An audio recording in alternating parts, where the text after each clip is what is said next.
Exam के समय हर student को डर लगता है, नहीं होता यार मुझसे। तो वो जैसे ही एग्जाम हॉल में पेपर को लिखना स्टार्ट करता है और वो आंसर लिख नहीं पाता है और वो पेपर को देख करके यह सोचता है कि काश मैं पढ़ लेता, कुछ कर ही नहीं पा रहा हूँ, कुछ हो ही नहीं रहा है मुझसे, और वो अपने आप में पूरा डीमोटिवेट हो जाता है। लेकिन जिसने पढ़ाई कर रखी होती है वो अपने आप को मोटिवेट होकर के एग्जाम हॉल के अंदर क्वेश्चन को अटेंड करता है। तो आज मैं उन स्टूडेंट्स के बारे में बात करता हूं जो एग्जाम से जस्ट पहले डीमोटिवेट हो जाते हैं। उन 5 बातों के बारे में जो हमें एग्जाम हॉल के अंदर मोटिवेट करें। तो वीडियो के अंत तक बने रहेगा और यहाँ पे मैं आपको वो सारी चीजें बताने वाला हूँ जो हमें एग्जाम हॉल में बैठकर पता होनी चाहिए। हाय एवरीवन, मैं राम सैनी आप सबके बीच में आप सभी का सुदर्शन पैरामेडिकल के इस ऑनलाइन प्लेटफॉर्म पर हार्दिक स्वागत। दोस्तों, आज अपन बात करने वाले हैं आरपीएमसी से डिप्लोमा करने वाले उन विद्यार्थियों के लिए जिनके एग्जाम अभी हाल ही में होने वाले हैं। और यहाँ पे मैं एक ही क्लास के अंदर मैंने कहा है कि कंप्लीट एनाटॉमी को अपन शॉर्ट चार्ट के बेसिस पढ़ेंगे। और यहाँ पे मैं ये भी बात बताने वाला हूँ आपको कि पहले ऐसा आपने कभी नहीं पढ़ा हो, क्योंकि कंप्लीट एनाटॉमी को एक चार्ट के बेसिस पर आपने नहीं पढ़ा होगा। और ये चार्ट के बेसिस पर पर्टिकुलर सारे के सारे सिस्टम को पढ़ना आप लोगों के लिए अभी इतना इंपॉर्टेंट हो जाता है कि आपका शॉर्ट टाइम के अंदर आपका एक रिवीजन हो जाएगा पूरी एनाटॉमी और फिजियोलॉजी के अंदर।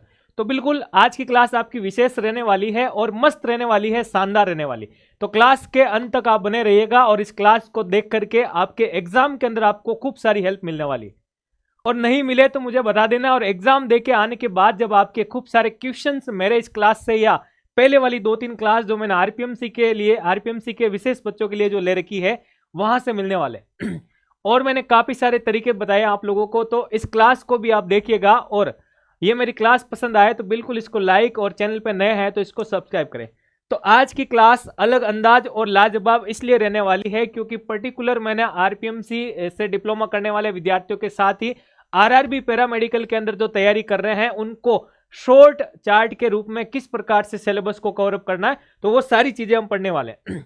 फर्स्ट ऑफ ऑल आप सभी टेलीग्राम चैनल को ज्वाइन करें। यहाँ पे इस क्लास की भी पीडीएफ मिलेगी और उससे पहले जो क्लासें हुई है उनकी भी पीडीएफ आपको व्यवस्थित तरीके से मिलेगी। और साथ ही आपको सारी की सारी इंफॉर्मेशन जो अपने पैरामेडिकल से संबंधित, चाहे वैकेंसी से संबंधित हो चाहे एकेडमिक से संबंधित, तो वो सब यहाँ पे मिलने वाली है। इसका लिंक आपको डिस्क्रिप्शन में दे रखा। दोस्तों, अगर आपको कोई भी डाउट हो भाई पैरामेडिकल वैकेंसी या एकेडमिक सेशन संबंधित, तो मेरे से आप कॉल करके या व्हाट्सएप पे मैसेज करके बात कर सकते हैं। बिल्कुल। अब हम बात करते हैं अपनी आज की अलग अंदाज लाजवाब क्लास के बारे में। तो देखो दोस्तों, मैं बात करूंगा कि मुझे भी इस क्लास का इंतजार था क्योंकि आप लोगों का एग्जाम बहुत जल्दी ही है। तो इस क्लास के अंदर मैंने ऐसे सोचा कि काफी सारी चीजें आपको ऐसी बता दूं कि अगर आपको कोई क्वेश्चन नहीं भी आ रहा तो आप कर लोगे। अब ये कौन सी बात हो गई सर कि हमें कोई क्वेश्चन आ भी नहीं रहा तो हम किस प्रकार से करेंगे उसको। तो दोस्तों, अगर आपने पूरे साल के अंदर थोड़ी सी भी एनाटॉमी और फिजियोलॉजी पढ़ी है तो मैं ऐसी चीजें आपको बताने वाला हूं कि आप उस क्वेश्चन के आंसर तक पहुंच ही जाएंगे। यानी कि आप उस क्वेश्चन को जब नहीं करने वाले थे तो भी आप उस क्वेश्चन को आधा अटेंड करने आओगे। और अगर आपको उस पे आपकी थोड़ी सी भी इन 5 बातों के ऊपर पकड़ बैठ गई तो आप वो 20 नंबर का क्वेश्चन भी पूरा करके आओगे। तो दोस्तों, सबसे पहले मैं आपको ये बेसिक परफॉर्मा इसलिए बता रहा हूं, ये मैंने पहले की क्लास में बताया था, क्योंकि इस बेसिक परफॉर्मा के आधार पर ही वो क्वेश्चन अटेंड कर लोगे, चाहे आप वो लॉन्ग क्वेश्चन अटेंड कर रहे हैं चाहे आप शॉर्ट क्वेश्चन अटेंड कर रहे हैं। तो बिल्कुल बेसिक परफॉर्मा क्या था, सबसे पहले मैं बात करूंगा उस बेसिक परफॉर्मा के अंदर कि सर हम कहीं भी प्लानिंग के साथ जाते हैं पिकनिक करने के लिए। बिल्कुल सही बात है, यह बात मैंने ही आपको सिखाई थी। ऐसे नहीं हो कि कल एग्जाम है और आज हमें पता चला, नहीं ऐसा नहीं होता। सर हम प्लानिंग कर रहे हैं इतने टाइम से, तो इस प्लानिंग के तहत हमने एक परफॉर्मा बनाया कि हम कोई भी टॉपिक को पढ़ने से पहले हम सबसे पहले उसका इंट्रोडक्शन पढ़ेंगे। दोस्तों, क्या पढ़ेंगे? इंट्रोडक्शन। हाँ, कुछ लोगों को यह भी नहीं पता है कि इंट्रोडक्शन के अंदर भी क्या क्या पूछा जाता है या क्या क्या पढ़ना होता है। उसके लिए आपको एक एग्जाम्पल देता हूं कि अगर आप कोई भी कॉलेज में पढ़ने के लिए जा रहे हैं, कोई भी क्लास लेते हैं, तो आप सबसे पहले क्या करते हैं, उसके बारे में पता लगाते हैं कि वहां उस कॉलेज में क्या होने वाला है, किसकी पढ़ाई हो रही है, वहां पे कौन सा टीचर पढ़ा रहा है, उस टीचर ने क्वालिफिकेशन क्या कर रखा है, क्या वहां पे अच्छा पढ़ाते नहीं पढ़ाते। ये सारी चीजें हम उसके बारे में ढूंढते हैं, पता लगाते हैं। वही सारी चीजें हमें उसके इंट्रोडक्शन में ऐड करना होता है कि वह क्या होती है, वह क्या काम करती है, कि क्या हमारे शरीर में ये नहीं होती तो क्या होता, अर्थात ये हमारे बॉडी में क्यों जरूरी है। ऐसे सारे खूब सारे क्वेश्चन जो है हम इंट्रोडक्शन में अगर इंक्लूड करें तो हम अपने आप उनके जवाब प्राप्त कर सकते हैं। जैसे अगर मैं बात करूं बोन क्या होती है, बोन किससे मिलकर बनी होती है, बोन क्या काम करती है, बोन का लोकेशन क्या होता है, बोन हमारे शरीर में क्यों जरूरी है, अगर बोन हमारे शरीर में नहीं होती तो क्या होता। ये लो 5 लाइन आ गई आपकी, और 5 लाइन आप यहाँ पे इंट्रोडक्शन में बिल्कुल दोस्तों ऐड कर सकते हैं। यहाँ पे बोन की जगह किडनी ले लो, किडनी क्या होती है, किडनी क्या काम करती है, किससे मिलकर बनी है, लोकेशन क्या है, ऊपर नीचे कौन से ऑर्गन आ जाते हैं, लेटरली क्या आ जाता है, वेट क्या होता है, थिकनेस क्या होती है, ठीक है, ये सारी चीजें। और उसके साथ ही हम कह सकते हैं कि इसकी स्ट्रक्चरल फंडामेंटल फंक्शनल यूनिट कौन सी होती है। ये लो भाई आपके इंट्रोडक्शन कंप्लीट। ओके चलो तो इंट्रोडक्शन में ये सारी सारी चीजें दोस्तों हम पढ़ते हैं। उसके बाद हम इंक्लूड करते हैं प्यारे प्यारे सुंदर सुंदर उसके कार्य, उसके महत्वपूर्ण कार्य। उसके अलावा हम बात करें कि वो किससे मिलकर बनी होती है, यानी हम उसके कंपोजिशन की बात करते हैं, उसके बनावट की बात करते हैं। मैं बार बार इसलिए ये आपको परफॉर्मा बता रहा हूं क्योंकि ये परफॉर्मा किसी को पता ही नहीं है, और गारंटी लेता हूं इस परफॉर्मा के बेसिस पे पढ़ के देख लेना, नंबर नहीं आए तो बता देना। जो पास नहीं हो रहा है परफॉर्मा के बेसिस पढ़ लेना, पास हो जाओगे, ठीक है। चलो इसके बाद बात करें, आप इसके बाद क्लासिफिकेशन पढ़ो। क्लासिफिकेशन, अब देखो कोई से टॉपिक के अंदर आपको क्लासिफिकेशन मिलेगा तो कुछ टॉपिक के अंदर आपको उसके टाइप्स मिलेंगे, कुछ टॉपिक के अंदर आपको उसके सब टाइप्स भी मिलेंगे। क्या मिलेंगे, सब टाइप्स भी मिलेंगे। कुछ टॉपिक के अंदर आपको उसके लोब मिलेंगे तो कुछ टॉपिक के अंदर उसके सब लोब्स भी मिलेंगे। कुछ टॉपिक के अंदर आपको डिविजन मिलेंगे तो कुछ टॉपिक के अंदर आपको सब डिवीजन भी मिलेंगे। कुछ टॉपिक्स के अंदर आपको उसके पार्ट्स मिलेंगे तो कहीं पे आपको उसके सब पार्ट्स भी मिलेंगे। ओके यहां पे हम बात करते हैं क्लासिफिकेशन के बाद आपको थ्योरी पढ़नी होती है, और थ्योरी के बाद आपको बढ़िया सुंदर सा क्या बनाना होता है, डायग्राम बनाना होता है। और डायग्राम के अलावा मैं बात करूं 7 नंबर पे अगर आप कोई वैकेंसी की तैयारी कर रहे हैं तो आप उसके एमसीक्यूज लगाओ, नहीं तो आप 8 नंबर पे उस टॉपिक को रिवीजन मोड पे डाल दो। किस पे डाल दो, रिवीजन मोड पे। गारंटी लेता हूं अगर ये बेसिक परफॉर्मा अपना के आप काम करते हैं तो आप बढ़िया तरीके से सक्सेस हो जाओगे, यानी बढ़िया मार्क्स ला सकते हैं। और मार्क्स लाना ही हमारे लिए क्या है, सक्सेस, समझ गया। चलो ये बेसिक परफॉर्मा हो गया। इसके बाद मैं बात करूंगा कि एनाटॉमी को मैंने शॉर्ट चार्ट में लेने से पहले सोचा कि मैं सिस्टम स्टार्ट करने से पहले थोड़ा सा बैकग्राउंड आपको पीछे का लेके जाऊं। और पीछे का इसलिए लेके जा रहा हूं क्योंकि अगर आपको पता होगा कि सिस्टम्स जो हमारे बॉडी के सारे हमें पढ़ने हैं, उससे पहले हम ये भी तो पता लगाए ना कि कहानी स्टार्ट कहाँ से होती है। अगर मैं आउट ऑफ इंडिया जा रहा हूं तो कहाँ मेरा ट्रेवल्स जर्नी स्टार्ट कहाँ से होगी, ठीक है ना, तो एयरपोर्ट से होगी ना, वहीं से होगी, या मेरा स्टार्टिंग पॉइंट मेरा या फिर घर भी तो हो सकता है, ठीक है। तो अगर मैं बात करूं यहाँ एनाटॉमी पढ़ने से पहले स्टार्टिंग कहाँ से हो रही है कि सर हम सिस्टम को स्टार्ट करने से पहले कहाँ से स्टार्ट करें, ये सिस्टम तक जाने के लिए पहले का क्या पढ़ना पड़ेगा। बिल्कुल अगर आपने पढ़ा है कि जितने भी माइक्रोमोलिक्यूल्स जो होते हैं, मैं बात कर रहा हूं माइक्रोमोलिक्यूल्स की, इन माइक्रोमोलिक्यूल्स से क्या बनता है दोस्तों इन माइक्रोमोलिक्यूल्स के ऐड होने से आपके मैक्रोमोलिक्यूल्स बनते हैं।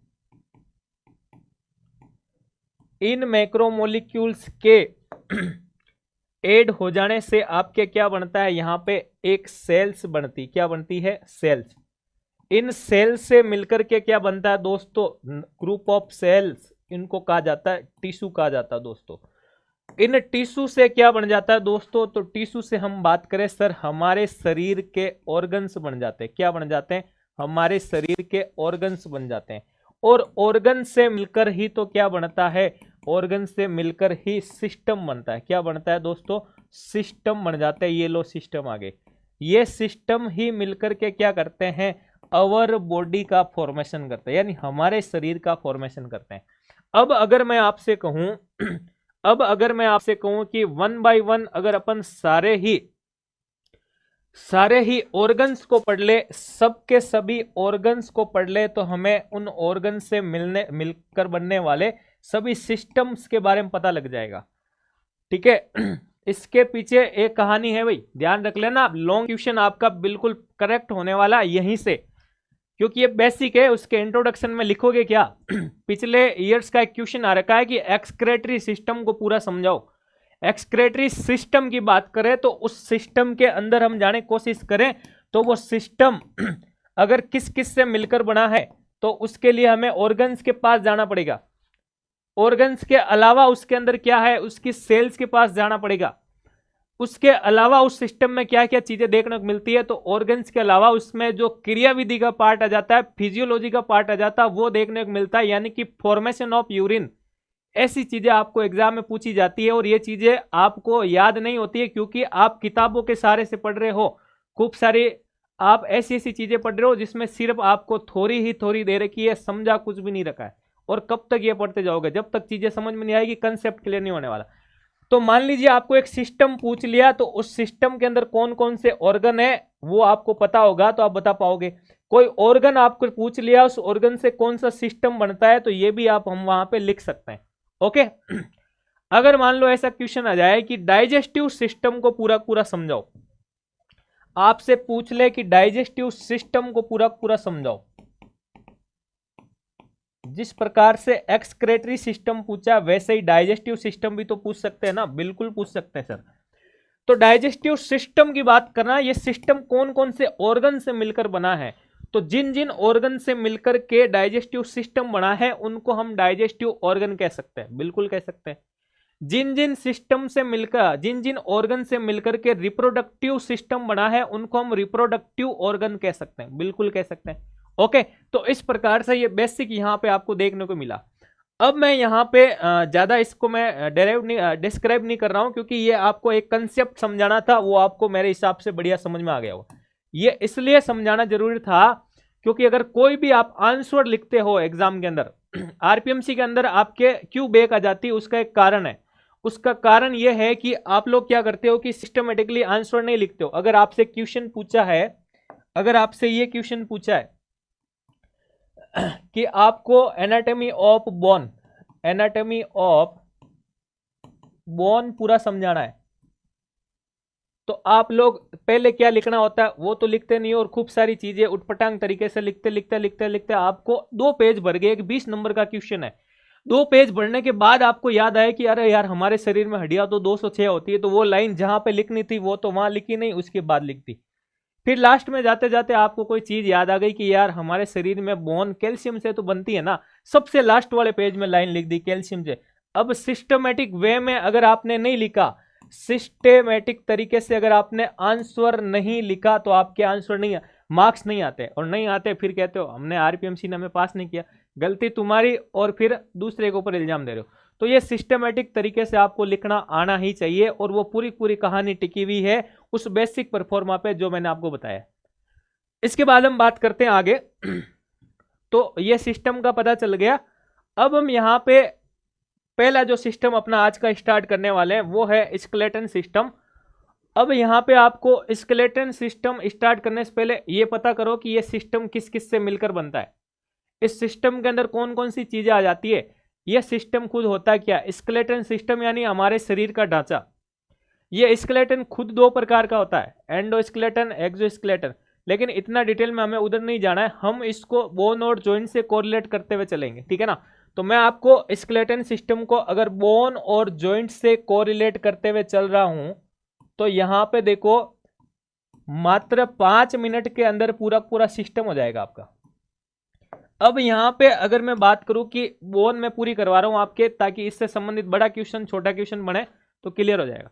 अब बोन की मैं बात करूं तो सबसे पहले हम बोन के इंट्रोडक्शन के बारे में पढ़ते हैं। किसके बारे में पढ़ते हैं, इंट्रोडक्शन। अब बोन का इंट्रोडक्शन में क्या क्या लिखना पड़ेगा, तो वो सारी चीजें जो मैंने बोली है उसकी हम एक बार चर्चा कर लेते हैं यहाँ पे। ओके चलो तो यहाँ पे हम चर्चा करते हैं बोन के इंट्रोडक्शन में। हम सबसे पहले क्या देंगे, तो बोन एक प्रकार का कनेक्टिव टिश्यू होता है। क्या होता है भाई, बोन एक प्रकार का कनेक्टिव टिश्यू होता है, तो ये चीज आपको यहाँ पे देनी पड़ेगी। यह एक प्रकार का क्या होता है, कनेक्टिव टिश्यू होता है। ये लो कनेक्टिव टिश्यू। अब यहाँ पे आप दूसरी लाइन में दो कि बोन जो होती है वो हमें क्या प्रोवाइड करती है, साइज और शेप प्रोवाइड करती है। बिल्कुल यहाँ पे चीज ऐड करो, साइज एंड शेप प्रोवाइड करती है, साइज एंड शेप प्रोवाइड करती है। ओके फिर यहाँ पे दो कि बोन का काउंट कितना होता है हमारे शरीर में, तो 206 इसका काउंट होता है, बिल्कुल दिया। अब इन जनरली हम कह सकते हैं कि बोन और बोन आपस में दो या दो से अधिक हड्डियां मिलकर के क्या फॉर्मेशन करती है, जॉइंट का। तो हम कह सकते हैं कि बोन से क्या बन जाता है, जॉइंट बन जाता है। बोन से मिलकर के कैविटी भी बनती है, जैसे अगर मैं बात करूं जस्ट लाइक थोरेसिक कैविटी, या फिर मैं बात करूं जैसे कि क्रेनियम कैविटी। अब ये कैविटी काम क्या करती है, तो इन कैविटी के अंदर आपके क्या होता है दोस्तों, इंटरनल ऑर्गन्स होते हैं। क्या होते हैं, इंटरनल ऑर्गन्स होते हैं। इंटरनल ऑर्गन्स होते हैं, तो इसका मतलब मैं कह सकता हूं कि बोन जो है वो इंटरनल ऑर्गन्स की क्या करती है, प्रोटेक्शन करने का काम करती है। तो ये कैविटी बना करके उनका क्या करती है भाई, प्रोटेक्शन करने का काम करती है। किसका काम करती है, प्रोटेक्शन का काम करती है। अब सर आप सोचोगे कि सर किस प्रकार से करती है, हमें बताओ। तो देखो, अगर आप हेलमेट लगा के गाड़ी चलाते हो तो बिल्कुल अच्छी बात है, ठीक है ना, यू आर गुड पर्सन। लेकिन आप हेलमेट नहीं लगाते हो और अगर आप गिर गए, अब आप गिर जाते हो और मान लो आपकी भयंकर टक्कर हो जाती है, तो आपकी ये क्रेनियम कैविटी है ना, ये डैमेज हो सकती है, समझ गया। इस क्रेनियम कैविटी के अंदर आपका ऑर्गन जो है ना वो ब्रेन है। अब आप भयंकर तरीके से टक्कर लग गई और ये क्रेनियम कैविटी के अंदर फ्रैक्चर हो गया, टूट गया, और आपका ब्रेन आकर बाहर आकर कहेगा हेलो आई एम ब्रेन, और मैं बाहर आ गया, ठीक है भाई। तो ऐसा कब होगा, जब आप हेलमेट नहीं लगाओगे। तो आपको हेलमेट लगाना चाहिए। इसके अलावा बात करूं कि आपके नर्वस सिस्टम के अंदर जो न्यूरॉन सेल्स होती है, ठीक है ना, this is very important for you. क्यों इंपॉर्टेंट है, क्योंकि इसको हम डिवीजन लेस सेल्स कहते हैं, विभाजन रहित कोशिका कहते हैं। एक बार डैमेज हो गई तो काम खत्म। तो इसको बचा के रखो, इसलिए मैं आपसे यही कहना चाहूंगा कि आप हेलमेट लगाएं, ठीक है। क्लास का टाइम वेस्ट न करते हुए आगे बात करते हैं। चलो, फिर मैं बात करूंगा थोरेसिक कैविटी के बारे में। थोरेसिक कैविटी में क्या आ जाता है, पूरा पूरा रिब्स का जो ये पिंजरा है, इस पिंजरे के ऊपर से, यानी यहां से अगर ऑटो निकल जाता है तो क्या होगा, सर रिब्स यानी पसलियां टूट जाएगी, और अगर यहां से ट्रक निकल गया तो पापड़ बन जाएगा। लेकिन नहीं, हम ऑटो ही निकालते हैं, ठीक है। अगर ऑटो निकला तो रिब्स टूटी, लेकिन अंदर जो आपका ऑर्गन्स है, हार्ट है, लंग्स है, वो सारी चीजें क्या वो डैमेज होते हैं क्या, नहीं, ठीक है ना। तो इसका मतलब हम कह सकते हैं कि रिब्स से मिलकर के, स्टर्नम से मिलकर के ये जो कैविटी बनी है, यानी ये बोन से मिलकर के जो कैविटी बनी है, वो इंटरनल ऑर्गन्स को कहीं ना कहीं हमारे क्या कर रही है, प्रोटेक्शन का काम कर रही है। आगे हम बात करते हैं कि बोन किस किस से मिलकर बनी है। इंट्रोडक्शन में ही चल रहा हूं अभी मैं, ठीक है ना, इसी इंट्रोडक्शन में चल रहा हूं। तो ये हमारे मिलकर बनी होती है भाई कैल्शियम और फॉस्फोरस से। बिल्कुल हम ये छोटी क्लास में भी पढ़ के आए थे, ठीक है ना, कैल्शियम और फॉस्फोरस से मिलकर बनी होती है। अब यहां पे मैं बात करूं और आपके चीजें के बारे में, तो बोन्स की जो सेल्स होती है, ठीक है ना, बोन्स की जो सेल होती है उनको हम कहते हैं ओस्टियोसाइट्स। क्या कहते हैं, ओस्टियोसाइट्स कहते हैं। अब हम बात करें कि बोन की जो फॉर्मिंग सेल होती है, बोन फॉर्मिंग सेल्स, उसको हम कहते हैं दोस्तों ओस्टियोब्लास्ट। क्या कहते हैं, ओस्टियोब्लास्ट। ये दो चीजें और आ गई आपकी, हालांकि ये वैकेंसी में पूछी जाती है, पर इंट्रोडक्शन में दो ना, मजा आ जाएगा आंसर लिखने का, ऐसी चीजें याद होगी तो। ओके, चलो फिर मैं यहाँ पे बात करूं आपके कि बोन जो होती है वो अपने आप क्या हो सकती है, मोल्ड हो सकती है। क्या हो सकती है, मोल्ड, ठीक है ना, मोल्ड इटसेल्फ। अब कब हो सकती है कि फ्रैक्चर की कंडीशन में ये वापस फ्रैक्चर को क्या कर सकती है, कैल्शियम को कैल्सिफिकेशन के द्वारा बना सकती है, ठीक है ना। तो इसका मतलब हम ये भी कह सकते हैं कि बोन के पास क्या होता है दोस्तों, बोन के पास रीजनरेटिव पावर होता है। क्या होता है, रीजनरेटिव पावर होता है। और किस कंडीशन में होता है वो, in condition of in condition of fracture. Okay, चलो। और उस समय क्या होता है, उस समय बोन के अंदर कैल्सिफिकेशन का निर्माण होता है, कैल्सिफिकेशन का प्रोसेस होता है। कैल्सिफिकेशन का मतलब दो चीजें याद रखो, ओसिफिकेशन और कैल्सिफिकेशन। ओसिफिकेशन का मतलब the process of formation of bone is called ossification. Bone के बनने की प्रक्रिया को ओसिफिकेशन कहा जाता है। The process of formation of calcium is called calcification. Calcium के बनने की प्रक्रिया को कैल्सिफिकेशन कहा जाता है। दोनों चीजें आपकी क्लियर। अब ये था आपका इंट्रोडक्शन, ठीक है ना। इंट्रोडक्शन में अपन ने इतनी सारी चीजें लिख ली, 1 2 3 4 5 6 7 8 9 10 11 लाइन इंट्रोडक्शन में ऐड किए भाई। बड़ा क्वेश्चन बने तो आप ऐसी चीजें ऐड कर सकते हो, ठीक है। अब मैं बात करूं यहीं पे फंक्शन, तो फंक्शन इसके खूब सारे हो गए। बोन और बोन जुड़ करके ज्वाइंट बनाती है, साइज और शेप प्रोवाइड करती है, थोरेसिक कैविटी क्रेनियम कैविटी के द्वारा प्रोटेक्शन करने का काम करती है। अब इंपॉर्टेंट चीजों की मैं बात बताता हूं और इंट्रोडक्शन के अंदर ही। बोन के मिड साइड में, ठीक है ना, बोन के मिड पार्ट में एक केविटी पाई जाती है दोस्तों, एक केविटी पाई जाती है। इस केविटी को कहा जाता है दोस्तों मेडुलरी केविटी। क्या कहा जाता है? Medullary cavity. दोस्तों इस मेडुलरी केविटी के अंदर क्या पाया जाता है? बोन मेरो पाया जाता है दोस्तों। क्या पाया जाता है? Bone marrow. ये बोन मेरो क्या काम करता है? तो ये बोन मेरो आपके ब्लड सेल्स बनाने का काम करता है। क्या काम करता है? ब्लड सेल्स बनाने का काम करता है। और ब्लड सेल्स में हम किस किस को इंक्लूड कर लेते हैं? आरबीसी, डब्ल्यूबीसी और प्लेटलेट्स। ठीक है, तो ये इंट्रोडक्शन की कहानी थी। और आपको डीपली लिखना है तो आप लिख सकते हो, इस बोन मेरो के अंदर एक स्पेशल सेल्स पाई जाती दोस्तों। क्या पाई जाती? ये डिटेल में है, ठीक है ना। जितना याद होवे उतना ही याद करना है। कहते हैं कि जितना पच जाए उतना ही खाना है। नहीं पचने लायक खाया तो फिर क्या हो गया आपका? अनडाइजेस्टिव फूड, यानी अपचित खाना। और दोस्तों अपचित खाना या अनडाइजेस्टिव फूड आपका कहां पे जाकर स्टोर होता है? कमेंट करके बताना, ठीक है।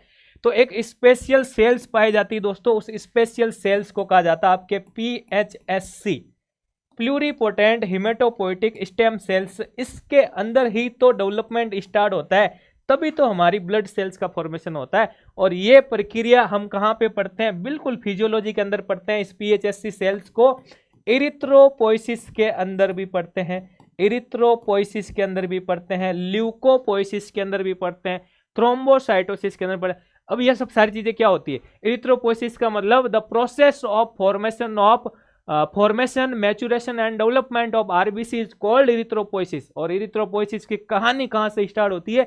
इसी PHSC सेल से। और ये PHSC सेल कहां है? हमें बोन मेरो में दिखती है। ये बोन मेरो कहां पाया जाता है? मेडुलरी केविटी में। ये केविटी बोन के मिड पार्ट में। आ गए हम वापस बोन वाले टॉपिक पे। ओके, वापस बोन वाले टॉपिक पे आ गए अपन। अब बोन की आगे बात करते हैं। ये इंट्रोडक्शन था भाई, ठीक है। चलो अब हम बात करते हैं composition of bone. Composition of bone. और कंपोजिशन ऑफ बोन के अंदर क्या पढ़ते हैं? बोन की बनावट के बारे में पढ़ते हैं दोस्तों। और बोन की बनावट की बात करूं तो जिस प्रकार से आपकी फैमिली है, जिस प्रकार से मेरी फैमिली है, वैसे ही बोन के अंदर भी बोन की खुद की फैमिली है। बोन की फैमिली में कौन कौन है? बात करते हैं यहां पे। बोन की फैमिली में बोन की खुद की सेल्स हैं, और बोन की फैमिली में एक्स्ट्रा सेलुलर मैट्रिक्स भी है। Extra cellular matrix. चलो ये दोनों लोग आ गए। यहां पे मैं बात करूं कि बोन सेल्स में हम किन किन को इंक्लूड कर सकते हैं। एक सेल्स आती है आपके ओस्टियोसाइट्स। क्या आती है? ओस्टियोसाइट। अब आपको ये तो पता चल गया होगा ना, ओस्टियो वर्ड हम बोन के लिए यूज करते हैं। किसके लिए करते हैं? बोन के लिए यूज करते हैं, ठीक है। एक सेल ओस्टियोसाइट, एक आ गई आपकी ओस्टियोब्लास्ट, एक आ गई आपकी ओस्टियोक्लास्ट, और एक सेल आती है दोस्तों osteoprogenitor cells. Progenitor cells, okay. चलो यहां पे बात करते हैं एक्स्ट्रा सेलुलर मैट्रिक्स के बारे में। दो प्रकार का मैट्रिक्स पाया जाता है, जिसमें एक आता आपका ऑर्गेनिक मटेरियल। ऑर्गेनिक मटेरियल को क्या कहते हैं दोस्तों हिंदी में? अरे हिंदी में कहते हैं इसको कार्बनिक पदार्थ। और दूसरा आ जाता हमारा इनऑर्गेनिक मटेरियल। क्या आ जाता है? Inorganic material. अब इनऑर्गेनिक मटेरियल और ऑर्गेनिक में क्या क्या होता है? तो ऑर्गेनिक में आपके प्रोटीन लाइक स्ट्रक्चर आ गए, ठीक है ना। और यहाँ पे इनऑर्गेनिक की बात करूँ, कैल्शियम, सोडियम, मैग्नीशियम, पोटेशियम, ये सारी चीजें ETC, ये सब किस में इंक्लूड करते हैं अपन? इनऑर्गेनिक मटेरियल ऑफ बोन, ठीक है ना। तो ये सारी चीजें हम पढ़ते हैं कंपोजिशन ऑफ बोन के अंदर। अब हम बात करते हैं नेक्स्ट चार्ट के बारे में, जिसके अंदर हम चर्चा करेंगे दोस्तों classification of bone.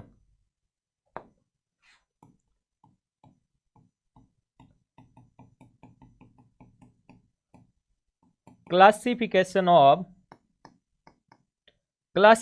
Of bone, okay. चलो ऐसे ही लिख लेते हैं डायरेक्ट। Classification of bone. अब इस क्लासिफिकेशन ऑफ बोन को भी अपन पूरे एक चार्ट के बेसिस पढ़ते हैं दोस्तों, और यहां से अगर क्वेश्चन बन गया और ये चार्ट अगर आपको आता है तो मजा आ जाएगा दोस्तों। आपको क्या आ जाएगा भाई? अरे मजा आ जाएगा आपको ये चार्ट याद करने से ही। बिल्कुल इस चार्ट के बारे में पढ़ते हैं अपन, क्लासिफिकेशन ऑफ बोन के अंदर कौन कौन सी चीजें अपन इंक्लूड करते हैं। तो देखो आ जाओ बोर्ड पे।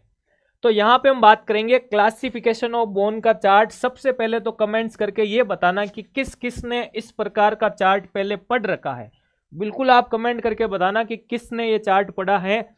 और अगर आपको क्लास अच्छी लगे तो आप एक लाइक जरूर करना, एक कमेंट जरूर करना, ताकि मुझे मोटिवेशन मिलेगा कि मैं बच्चों को पढ़ा रहा हूँ, दोस्तों साथियों आप सबको पढ़ा रहा हूँ, तो आपको समझ में आ रहा है और मजा आ रहा है। ठीक है, और अगर आप चैनल पे नए हैं तो चैनल को जरूर सब्सक्राइब करें। ओके, अब हम बात करते हैं क्लासिफिकेशन ऑफ बोन के अंदर। सबसे पहले हम बात करेंगे कि अकॉर्डिंग टू शेप के आधार पर, अकॉर्डिंग का मतलब आधार पर या के अनुसार, शेप के अनुसार कौन कौन सी बोन होती है। दूसरा हम बात करेंगे यहां पे डेवलपमेंटल क्लासिफिकेशन के बारे में। किसके बारे में बात करेंगे? Developmental classification. दोस्तों यहां पे हम तीसरा बात करेंगे, तीसरी चर्चा करेंगे यहां पे हम रीजनल क्लासिफिकेशन के बारे में, रीजनल क्लासिफिकेशन। और दोस्तों लास्ट अपन बात करेंगे इसके अंदर स्ट्रक्चरल क्लासिफिकेशन के बारे में। किसके बारे में बात करेंगे? Structural classification, structural classification. Okay चलो, तो ये चार मेथड के द्वारा अपन बोन के क्लासिफिकेशन को पढ़ते हैं। यहां पे अगर मैं बात करूं अकॉर्डिंग टू शेप में कौन कौन सी बोन आ जाती है दोस्तों, तो यहां पे हम बात करेंगे आपके एक बोन आ जाती है आपके लॉन्ग बोन। क्या आ जाती है? Long bone. दूसरी में बात करूं आपके शॉर्ट बोन। तीसरी में बात करूं आपके फ्लैट बोन। चौथी अपन बात करें तो इरेगुलर बोन, इरेगुलर बोन। अगली हम बात करें तो आपके न्यूमेटिक बोन, न्यूमेटिक बोन। इससे अगली मैं बात करूं तो ये आ जाती है आपके सिसेमोइड बोन, सिसेमोइड बोन। इससे अगली मैं बात करूं आपके तो एक आ जाती है एसेसरी बोन। ठीक है, तो ये सारी बोन को हम इसके अंदर इंक्लूड करते हैं। Long bone, short bone, flat bone, irregular bone, pneumatic bone, sesamoid bone, accessory bone. इस प्रकार से याद करके गैलरी में बैठे बैठे चाय पीते पीते चार्ट को बड़े तरीके से याद कर सकते हैं। ओके चलो, देन हम बात करते हैं कि डेवलपमेंटल क्लासिफिकेशन में किसके बारे में पढ़ते हैं। तो डेवलपमेंटल क्लासिफिकेशन के अंदर दो प्रकार की बोन होती है। एक आ जाती है आपके मेम्ब्रेन बोन, मेम्ब्रेन बोन। दूसरी बोन की बात करूं तो दूसरी आ जाती है आपके सोमैटिक बोन। मेम्ब्रेन बोन को ही क्या कहा जाता है दोस्तों? मेम्ब्रेन बोन को ही आपके डर्मल बोन कहा जाता है। क्या कहा जाता है? डर्मल बोन कहा जाता है, बिल्कुल। सोमैटिक बोन को ही क्या कहा जाता है दोस्तों? सोमैटिक बोन को ही विसेरल बोन कहा जाता है। क्या कहा जाता है? विसेरल बोन, बिल्कुल।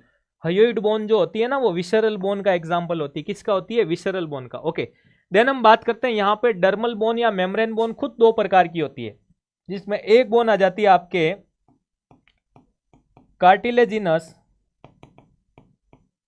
कार्टिलेजिनस बोन, और दूसरी बोन आ जाती है आपके मेम्ब्रेनो कार्टिलेजिनस बोन, मेम्ब्रेनो कार्टिलेजिनस बोन। ठीक है, यहां पे हम चर्चा करते हैं अब रीजनल क्लासिफिकेशन के अंदर हम दोनों ही स्केलेटन को इंक्लूड करते हैं, जिसमें अपना एक्सियल और अपेंडिकुलर दोनों ही आ जाता है, अपेंडिकुलर। ठीक है, अब मैं यहां पे चर्चा करूं आपके कि एक्सियल में कितनी बोन आती है? 80 बोन, अपेंडिकुलर में 126 बोन। ओके, एक्सियल के अंदर कौन कौन सी बोन आ जाती है दोस्तों? तो यहां से हम अगर बात करें कि स्कल की 8 बोन, फेशियल की 14 बोन। इसके बाद हम चर्चा करें, एक आ गई आपकी हायोइड बोन, एक स्टर्नम, वर्टिबल कॉलम, रिब्स और ईयर ओसाइकल्स। ओके, अपेंडिकुलर की बात करूं तो 126 में आपके दो टाइप में हम इसको डिवाइड करते हैं। एक आ जाता है आपका लिम्स और दूसरा आ जाता है गर्डल्स। लिम्स दो प्रकार के होते हैं, अपर लिम्स और lower limbs. 60 bones are included in limbs and then हम बात करें यहाँ पे गर्डल्स के बारे में। गर्डल्स दो प्रकार के होते हैं, पेल्विक गर्डल्स और पेक्टोरल गर्डल्स। ओके, देन हम बात करते हैं यहाँ पे स्ट्रक्चरल क्लासिफिकेशन के बारे में। अब स्ट्रक्चरल क्लासिफिकेशन को पढ़े अपन तो देखो इसके अंदर दो मेथड के बारे में बात करते हैं अपन। दो मेथड कौन कौन से? दो मेथड में एक मेथड आ जाता आपका माइक्रोस्कोपिकली और दूसरा आ जाता दोस्तों आपके मैक्रोस्कोपिकली। ओके, फिर हम बात करते हैं यहाँ पे मैक्रोस्कोपिकली के अंदर आपके छोटी छोटी बोन जो आएगी, जैसे आ गई आपकी वोवेन बोन, जैसे आ गई आपकी फाइब्रस बोन, जैसे मैं बात करूं आपके लेमिलर बोन, और जैसे मैं बात करूं आपके सीमेंट बोन, और जैसे मैं बात करूं आपके डेंटाइन बोन। बिल्कुल इस तरीके से याद करना है। माइक्रो के बाद हम बात करते हैं मैक्रो के बारे में। दो प्रकार की बोन होती है इसके अंदर। एक बोन आ जाती है अपनी कॉम्पैक्ट बोन, बिल्कुल जो बोन का स्ट्रॉन्ग वाला पार्ट होता है उसको। दूसरा हम कह सकते हैं कैंसिलियस बोन, और कैंसिलियस बोन को स्पॉन्जी बोन भी कहते हैं। क्या कहते हैं? स्पॉन्जी बोन भी कहते हैं। ओके, इस प्रकार से आपको क्लासिफिकेशन ऑफ बोन का चार्ट पढ़ना भाई। तो ये हमने बोन के अंदर अभी इंट्रो, फंक्शन, कंपोजिशन और चार्ट की चर्चा की है। इसके बाद अगर और डिटेल में पढ़ना है कि इस चार्ट के अंदर सर अब और डिटेल में क्या पढ़े, अरे भाई पढ़ सकते हो आप इस चार्ट के अंदर, और डिटेल में भी पढ़ सकते हो। क्या लॉन्ग बोन की बात करूं, लॉन्ग बोन तीन प्रकार की होती है। कौन कौन सी होती है सर? लॉन्ग बोन आ जाती है आपके typical long bone, modified long bone, miniature long bone. कि इतना डिटेल में पढ़े कि नहीं पढ़े? नहीं पढ़ना, अभी आपको नहीं पढ़ना, अभी आपका एग्जाम है तो इसी चार्ट के बेस पढ़ो। ओके, देन हम बात करते हैं अब यहाँ पे उन चीज के बारे में जो एग्जाम में आपसे पूछ सकती है। यहाँ पे हम बात करेंगे कि हमारे बॉडी के अंदर बोन के बनने की प्रक्रिया क्या कहते हैं भाई? ओसिफिकेशन कहते हैं। क्या कहते हैं? ओसिफिकेशन। ओसिफिकेशन का क्वेश्चन आ जाए तो आपको क्या लिखना पड़ेगा? इसका इंट्रोडक्शन, और इसके इंट्रोडक्शन में आपको इसकी डेफिनेशन देनी पड़ेगी। डेफिनेशन के अलावा आपको ये कब शुरू होता है ये भी देना है, ठीक है ना। प्री नेटल स्टेज में ये शुरू होता है ये भी देना है। फिर आपको ओसिफिकेशन, अरे ओसिफिकेशन सेंटर के बारे में समझाना है। ओसिफिकेशन सेंटर के बारे में समझाना है। ओसिफिकेशन के सेंटर की अगर मैं बात करूं दोस्तों, दो प्रकार के होते हैं, जिसमें एक आ जाता है आपके प्राइमरी ओसिफिकेशन, दूसरा आ जाता है आपके सेकेंडरी ओसिफिकेशन। ओके, फिर आपको अगर ओसिफिकेशन के क्वेश्चन में और लिखना है तो आप एग्जाम में क्या लिखोगे दोस्तों? ओसिफिकेशन में इंट्रो और होने के बाद आप लिखोगे इसके type of ossification. Type of ossification, type of ossification की बात करूं तो ये दो प्रकार का होता है। कौन कौन से दो प्रकार आपके? एक आ जाता आपके इंट्रा मेम्ब्रेनस ओसिफिकेशन, और दूसरा अगर मैं बात करूं आपके एंडोकॉन्ड्रल ओसिफिकेशन। ठीक है, अब यहां पे अगर मैं चर्चा करूं कि अगर आपके बॉडी में मेम्ब्रेन से बोन बन रही है तो उसको हम कहते हैं इंट्रामेम्ब्रेनस। अगर आपके बॉडी में कार्टिलेज से बोन बन रही है उसको हम कहते हैं एंडोकॉन्ड्रल। ठीक है, और ये सारी चीजें होने के बाद क्या बनाना है? एक सुंदर सा डायग्राम। क्या बनाना है? सुंदर सा डायग्राम। और ये आपके क्वेश्चन पूछा जाता है शॉर्ट नोट्स में। शॉर्ट नोट्स में पूछा जाए तो इस प्रकार से आपको आंसर लिखना है। ओके, अब हम बात करते हैं बोन के टॉपिक के अंदर ही एक टॉपिक आता है आपका जिसको हम कहते हैं ब्लड सप्लाई ऑफ बोन। क्या कहते हैं दोस्तों? Blood supply of bone.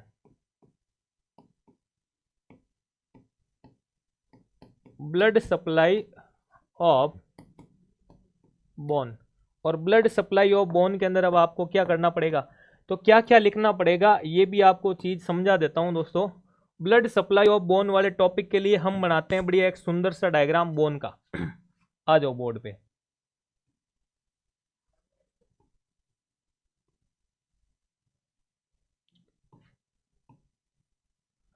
तो ये आपके सामने एक लॉन्ग बोन का डायग्राम है, और लॉन्ग बोन के डायग्राम के अंदर आपको यहाँ पे अगर हम इसको लेबल करने की भी चीज समझाऊं तो देखो यहाँ पे मुझे ये क्या दिखाई दे रहा है सर? ये मुझे दिखाई दे रहा है इसका अपर पार्ट। क्या दिखाई दे रहा है? Upper part. अगर ये अपर पार्ट है तो ये इसका क्या हो गया सर? ये हो गया दोस्तों इसका लोअर पार्ट। और ये इसका ऊपर और नीचे वाला है तो ये इसका क्या हो गया, मिड पार्ट। तो ये 3 चीज़ें तो आप एग्जाम में लिख ही सकते हो ना। अरे ये 3 चीज़ें लिख दोगे तो खूब सारी चीज़ें समझा दूंगा अपने आप ही। अब यहाँ पे मैं बात करूँ कि अगर मैं यहाँ पे खड़ा हूँ, ये लो, ये मैं यहाँ पे खड़ा हूँ, ठीक है। अब तुम कहोगे सर अकेले अकेले घूमने के लिए जा रहे हो, क्या हमें नहीं लेके जाओगे? लो चलो तुम्हें भी लेके जाता हूँ। ये तुम सब यहाँ पे खड़े हो, ठीक है, और सबके हाथ पकड़ के मैं सबको बोन के अंदर लेके जा रहा हूँ। बोन के अंदर जाएंगे तभी पता चलेगा ना। तो यहाँ पे मैं जैसे ही यहाँ बोन के पास गया तो मुझे ये बोन की ये बाहर की एक दीवार दिखाई दी, और इस बोन की दीवार है इसलिए हम बोन के लिए वर्ड यूज करते हैं ओस्टियम, और बाहर की है इसलिए वर्ड यूज करते हैं पेरी। तो यहाँ पे मैं गया तो मुझे ये बाहर वाला जो हिस्सा दिखाई दिया उसको हम कहते हैं दोस्तों पेरी ओस्टियम। क्या कहते हैं? Periosteum. अब मैंने यहाँ पे आपको कहा कि हम यहीं से वापस चल लेते हैं, अंदर नहीं जाना है, बोन के अंदर गए कोई डेंजर, ठीक है ना, कोई युद्ध करना होगा। तुम लोगों ने जिद कर ली, नहीं सर अंदर जाएंगे हम, चलो तो अंदर चलते हैं अपन। जैसे ही हम इसके अंदर गए तो मुझे यहाँ पे एक क्या दिखाई दी दोस्तों, यहाँ पे मुझे दिखाई दी एक केविटी। क्या दिखाई दी दोस्तों? एक केविटी दिखाई दी दोस्तों, ठीक है ना। क्या दिखाई दी? एक केविटी। ये आ गई केविटी। अब तुम कहोगे सर यह अंदर जाने पे केविटी दिखाई दी तो इसका भी नाम दो ना। तो ये एक केविटी आ गई, इसको हम कहते हैं मेडुलरी केविटी। अब तुम और मेरे से लड़ने लग गए कि सर इसको मेडुलरी केविटी क्यों नाम दिया? अरे पागलो, जब ये मिड वाले पार्ट के अंदर स्थित है इसलिए मैंने इसको मेडुलरी केविटी दिया। ओके चलो मस्त रहो। अब हम बात करें यहाँ पे कि ये सर पेरिओस्टियम, ये मेडुलरी केविटी, तो ये बीच वाला हिस्सा क्या है? फिर इस बीच वाले हिस्से के बारे में भी हमें समझाओ, हमें भ्रम मत डालो। तो मैंने कहा ये जो बीच वाला हिस्सा है, इस वाले हिस्से को हम क्या कहते हैं दोस्तों? इस वाले हिस्से को हम कहते हैं कोर्टेक्स। अरे इतना कर लोगे ना एग्जाम में? अरे कर लोगे ना? बिल्कुल कर लेंगे सर, ठीक है ना। कमेंट्स करके बताना किस प्रकार समझ में आ रहा है आपको। तो यहाँ पे हमें, अब मैं बात करूं कि हम जब बीच में गए तो हमें ये सारी चीजें यहाँ पे दिखाई दी थी। ये आपकी मेडुलरी केविटी आ गई थी, और अब मैंने कहा कि ये आपका ऊपर वाला पार्ट है, बिल्कुल ये आपका ऊपर वाला पार्ट था, इसकी चर्चा करेंगे। ये आपका नीचे वाला पार्ट था, ये नीचे वाला पार्ट, ठीक है। तो ये ऊपर वाला पार्ट हो गया बोन का, ये ऊपर वाला पार्ट, और यहाँ पे मैं बात करूं ये आपके नीचे वाला पार्ट आ गया, ठीक है। अब आ जाओ यहाँ पे बोर्ड पे आगे। ऊपर वाले पार्ट को ही हम कहते हैं क्या? एपिफाइसिस। अब तुम कहोगे सर ये एपिफाइसिस कहाँ से आया? नीचे वाले पार्ट को भी क्या कहते हैं? एपिफाइसिस। ये आ गया एपिफाइसिस। अब यहाँ पे ऊपर और नीचे वाले पार्ट को एपिफाइसिस ही कहा जाता है। तो बीच वाले पार्ट को तुम कहोगे क्या कहते हैं? तो बीच वाले पार्ट को कहते हैं दोस्तों डायाफाइसिस। क्या कहते हैं? डायाफाइसिस कहते हैं दोस्तों। इसी डायाफाइसिस को क्या कहा जाता है? इसी डायाफाइसिस को शाफ्ट कहा जाता है, और इसी शाफ्ट के 3 पार्ट होते हैं। 3 पार्ट होते हैं इस पार्ट के, इस शाफ्ट के 3 पार्ट होते हैं। अभी आप तीनों के नाम सुन के कहोगे सर ये तो हमें पहले से ही पता था। बिल्कुल, मैं अगर बात करूं पहले से कैसे पता था, शाफ्ट का एक पार्ट होता है दोस्तों पेरिओस्टियम। क्या होता है? पेरिओस्टियम। एक पार्ट होता है दोस्तों मेडुलरी केविटी, एक पार्ट होता है दोस्तों कोर्टेक्स।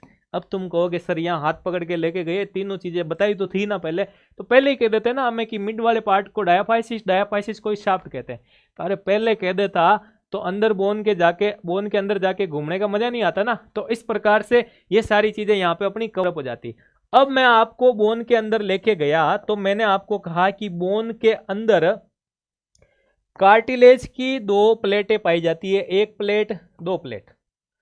क्या पाई जाती है भाई? कार्टिलेज की प्लेट, और उस कार्टिलेज की प्लेट को हम कहते हैं एपिफाइजियल प्लेट ऑफ कार्टिलेज। ये आ गई, और ये यहां पे भी है इसलिए यहां पे भी लिख लो एपिफाइजियल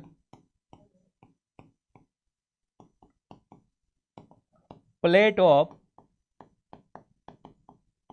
कार्टिलेज। ओके, तो ये एपिफाइसिस, डायाफाइसिस, ये और एपिफाइजियल प्लेट ऑफ कार्टिलेज। इसके अलावा यहाँ पे क्या आएगा दोस्तों?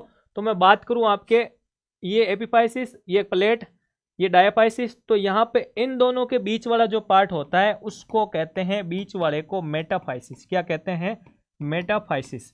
और दोस्तों यहाँ पे अगर मैं आपको एक चीज बताऊं तो देखो, जो मैंने एपिफाइसिस वाला पार्ट लिया है पूरा पूरा, डायाफाइसिस का जो पार्ट लिया वो आपको समझाता हूं। ओके, तो अगर मैं कहूं कि यंग बोन के 4 पार्ट होते हैं, कितने होते हैं? यंग बोन के 4 पार्ट होते हैं दोस्तों।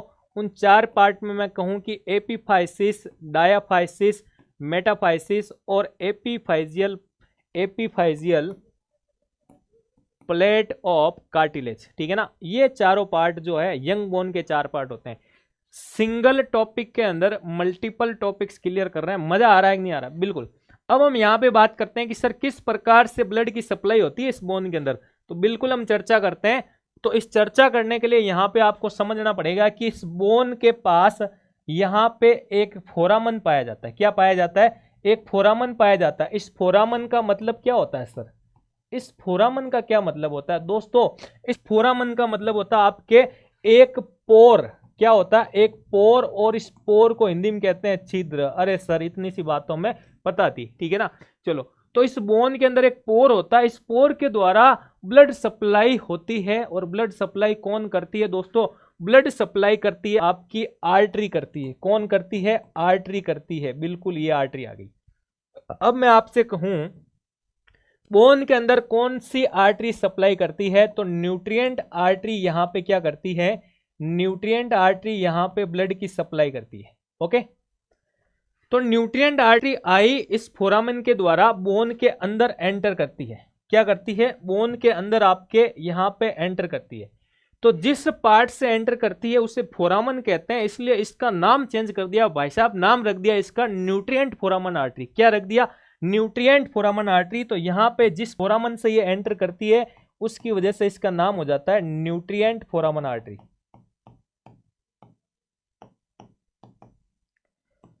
ये न्यूट्रिएंट फोरामन आर्टरी यहां पे ब्लड लेकर के आती है। और एक बार सोचो कि सबसे पहले जब इसने मेडुलरी कैविटी वाले पार्ट में एंटर किया तो इसे हम क्या कहते हैं? डायाफाइसिस। तो यहां पे जब आई तो मैं इसको यहां डायाफाइसिस में सबसे पहले ब्लड सप्लाई कर रही है तो इसको डायाफाइजियल आर्टरी कह सकता हूं? बिल्कुल कह सकता हूं। जब इस पार्ट के अंदर इसकी ब्लड सप्लाई हो जाती है तो ये आर्टरी ऊपर की तरफ जाती है ब्लड लेकर के, और नीचे की तरफ आती है ब्लड लेकर के। अब ऊपर गई तो इस आर्टरी को कहा जाता है आपके असेंडिंग आर्टरी। क्या कहा जाता है? Ascending artery. यानी ये ब्रांचेज में कन्वर्ट हो जाती है। नीचे आई तो इसको डिसेंडिंग आर्टरी। क्या कहा जाता है? Descending artery. ओके, अब इस बोन के जिस पार्ट के अंदर ये सप्लाई करेगी, जिस पार्ट के अंदर सप्लाई करेगी ब्रांचेज के अंदर, तो एपिफाइसिस में कर रही है तो एपिफाइसियल, यहाँ पे भी ये आपका एपिफाइसिस वाला पार्ट है तो यहाँ पे भी ये सप्लाई करेगी। और यहाँ बीच में आपके मेटाफाइसिस का पार्ट आ रहा है तो मेटाफाइसिस में ब्लड सप्लाई करेगी तो उसको मेटाफाइजियल आर्टरी कहा जाता है। और बोन के अंदर सबसे ज्यादा रिच ब्लड सप्लाई कहाँ पे होती है? कमेंट करके बताओ प्यारे दोस्तों। सबसे ज्यादा बोन के अंदर रिच ब्लड सप्लाई कहाँ पे होती है? क्या एपिफाइसिस में होती है? क्या डायाफाइसिस में होती है? क्या मेटाफाइसिस में होती है? क्या मेटाफाइसियल एपिफाइसियल प्लेट ऑफ कार्टिलेज में होती है? बिल्कुल कमेंट करके बताना।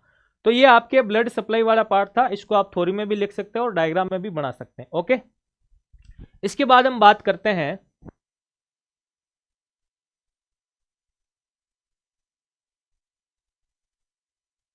इसके बाद देखो, अगर हम बात करें यहां पे कि जिसने भी अगर टेलीग्राम चैनल नहीं ज्वाइन किया दोस्तों, आप ज्वाइन कर लेना। व्यवस्थित तरीके से सारी की सारी पीडीएफ जो मैं क्लास यूट्यूब पे ले रहा हूं वो भी आपको अवेलेबल होगी। और वैकेंसी हो चाहे एकेडमिक हो, उन सबसे इंफॉर्मेशन, उन सबसे रिलेटेड इंफॉर्मेशन यहाँ पे आपको देखने को सबसे पहले मिलेगी। और इसका लिंक आपको डिस्क्रिप्शन में दे रखा है। अगर आपको कोई भी दिक्कत हो किसी भी पैरामेडिकल, नर्सिंग या फिर मैं बात करूं वैकेंसी और एकेडमिक से संबंधित, मुझे मैसेज करके या कॉल करके आप बात कर सकते हैं। अब एक इंफॉर्मेशन आपके लिए यह है कि अगर कोई साथी 2023 बैच का हो, आरपीएमसी के अंदर 2023 बैच का हो, ठीक है ना, अगर वो शानदार तरीके से तैयारी करना चाहता है, ठीक है ना, तो मेरे साथ जुड़ करके अभी जो मैंने पढ़ाया इस प्रकार से आप तैयारी कर सकते हैं कंप्लीटली। कहाँ पे मिलेगी वो तैयारी? तो सुदर्शन पैरामेडिकल के नाम से मेरा ऐप दे रखा है, बिल्कुल आप इसको डाउनलोड कीजिएगा। यहाँ पे फ्री डेमो क्लासेज भी दे रखी है, आप ले सकते हैं वहाँ पे। इसके अलावा मैं बात करूँ आपके कि यहाँ पे और क्या विशेष है सर, तो अगर कोई साथी आरआरबी पैरामेडिकल की तैयारी कर रहा है, बीएसएफ पैरामेडिकल की तैयारी कर रहा है, DSSB की तैयारी करता है या फिर मैं बात करूं एम्स के अंदर भी कोई पैरामेडिकल तैयारी कर रहा है, तो वैकेंसी के लिए सारे के सारे बैच मेरे पास अवेलेबल है, वैकेंसी बैच। वहां पे आपको सिंगल प्रिपरेशन के साथ बराबर मल्टीपल वैकेंसी के लाइक आपको तैयारी करवाई जाएगी कि एक बार DMLT का सिलेबस पूरा पढ़ो और लैब टेक्नीशियन की कंप्लीट तैयारी, वो भी पार्ट ए और पार्ट बी। पार्ट बी के अंदर आपकी maths, reasoning, general science, India GK, जिसके अंदर आपका art, culture, history, economy, polity और ज्योग्राफी, ये सारी चीजें व्यवस्थित तरीके से आपको मिल जाएगी। ओके, देन हम बात करें कि जब आप ऐप डाउनलोड करोगे तो वहां पे खूब सारी क्लासेज मिलेगी आपको, ठीक है ना। वहां पे आपको बिल्कुल हिंदी में क्लासेज मिलेगी जो RPMC के सिलेबस के अकॉर्डिंग दे रखा है। जैसे ये तमाम सब्जेक्ट्स अगर बात करूं जो मैं पढ़ा रहा हूं, स्पेशली आपको एक डिजीज सीरीज मिलेगी, सारी सारी बीमारियों को एक सीरीज के अंदर तैयार किस प्रकार करना और कैसे वहां पे क्वेश्चन बनते हैं, वो सारी चीजें भी यहाँ पे आपको देखने को मिलती है। ओके भाई, तो आज की इस क्लास के अंदर दोस्तों मैंने आपको पूरा पूरा जॉइंट्स के बारे में पढ़ाया। क्लास ज़्यादा लंबी होती जा रही है, मेरी और भी क्लास है, इस वजह से नेक्स्ट मैं और क्लास लेके आऊँगा, उसमें आपको और चार्ट के बेसिस पढ़ाऊँगा। तो क्लास पसंद आई है तो इसको बिल्कुल आप लाइक करें और एक प्यारा सा कमेंट्स करें। आपके इस कमेंट से मुझे मोटिवेशन मिलता है और नेक्स्ट टॉपिक हम किसके बारे में पढ़ेंगे वो भी आप मुझे कमेंट्स करके बताएं, या फिर रिप्रोडक्शन ही पढ़ लेंगे। काफ़ी बच्चों के मैसेजेस भी आ रहे हैं सर रिप्रोडक्शन पढ़ाओ, तो रिप्रोडक्शन भी मैं अलग से पढ़ा दूंगा ताकि बड़ी क्लास नहीं हो जाता, ठीक है। तो चैनल पे अगर आप नए हैं तो बिल्कुल आप चैनल को सब्सक्राइब करें और एकदम शानदार तैयारी करनी है तो सुदर्शन पैरामेडिकल के ऊपर आपका हार्दिक स्वागत है। और मिलते हैं नेक्स्ट क्लास में नेक्स्ट वीडियो के साथ और उसी अंदाज यानी अलग अंदाज और लाजवाब। धन्यवाद।